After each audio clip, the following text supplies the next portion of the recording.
Chapter 3. Goldie started to wriggle, pushing her way out of Dad's jacket. She got one paw out and started to push harder. Her little legs turned away as she climbed. Oops, hold on there, sweetie, Charles' dad said. He pulled down the zipper and reached in with a big hand to carefully pull her out. There you go, he said as he bent down to put Goldie on the floor. The puppy looked around with big eyes. She yawned widely, showing a long, curled pink tongue and 2 rows of tiny, sharp little white teeth. She then shook herself,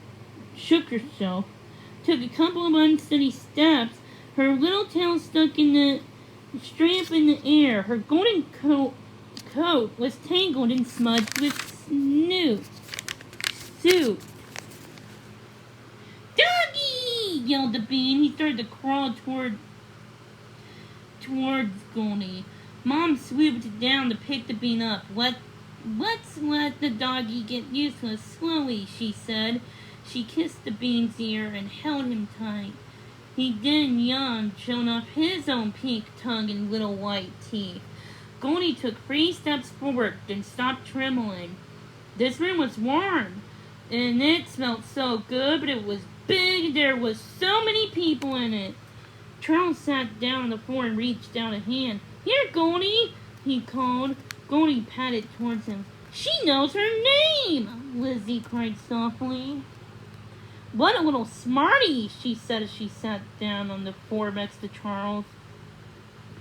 Are you sure she's not hurt, Dad? She asked.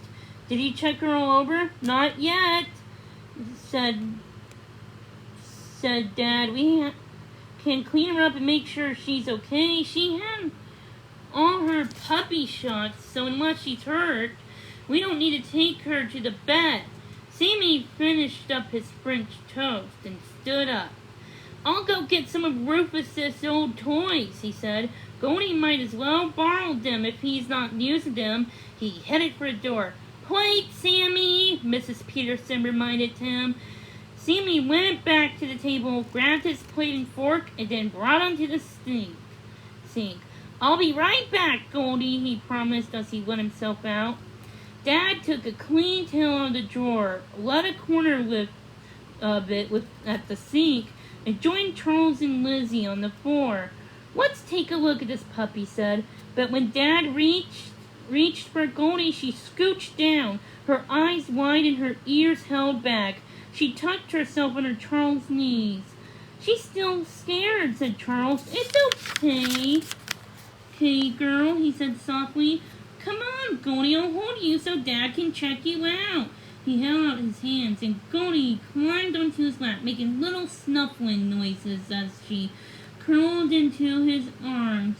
Charles leaned down and buried his nose in the silky soft fur of Goldie's neck. He then took a big, deep breath. Ah, that delicious puppy smell.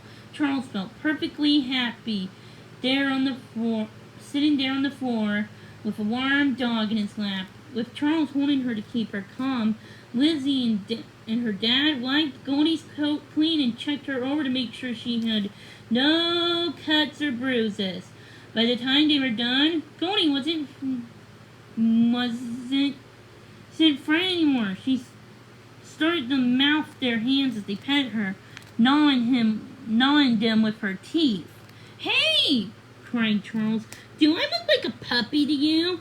He knew that puppies chewed one another all the time, and Goldie was going to have to learn that chewing on people was not okay.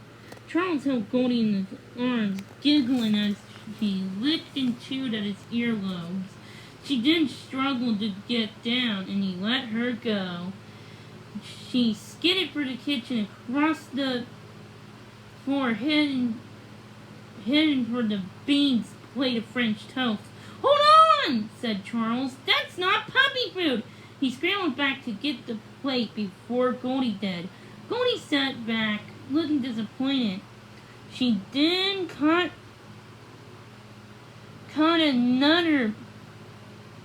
another smell and took off another direction, tripping over herself in her eagerness to learn everything about this new place. Sammy burst back in with an armload of fuzzy, floppy toys. "I brought Mr. Man and Yellow Ducky," he said. Ducky used to be Rufus's favorite. The bean held out his hands. "Toy!" he yelled. Sammy handed him Mr. Man, who was made of a soft, light material. He then held out Ducky for Goldie. She took hold of one of the floppy yellow wings and started to shake the toy wildly, making the other wing bang against her head. Losing her balance, she plopped down onto the floor and rolled over so her soft pink belly showed. Her eyes were wild as she bit the toy. Grabbing for Ducky's beak, Ducky suddenly let out a loud squeak. Goldie jumped up and stared at the toy for a second. She then grabbed the wing and started shaking again. Everyone was laughing. Goldie was so funny. Charles thought he could watch her forever. "Oh, Mom," said Lizzie, "we have to keep her." "Please," Charles begged. "If we keep her, it will only be for a little while," Mrs. Peterson reminded him. "Just until we find her a good home. That's how foster families work."